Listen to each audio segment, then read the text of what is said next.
ir formula, kā izpatikt sievietei.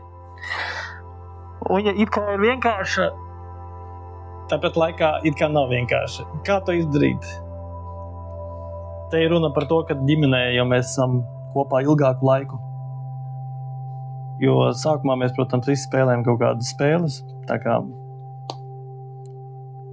Tātad, kas jādara vīrietim? Pēc iespējas maigāka runa attiecībā pret sievieti. Ļoti maigi. Nevis nē, maiga saruna. Jā, mīļotā, varbūt tu gribētu, un tā tālāk. Tad viss ļoti maigā formā, un tad sieviete to var dzirdēt. Ja vīrietis darīs savā vīrišķajā veidā, nekas tur baigi labs nebūs. Tāpēc vīrietis maigi stāsta sievietei. Neko neuzspiež, vienkārši maigi pastāsta. Var pazemināt, palielināt un mazliet lēnāk runāt.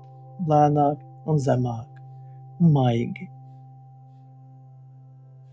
Sieviete to ļoti labi sadzirdēs, vai ne?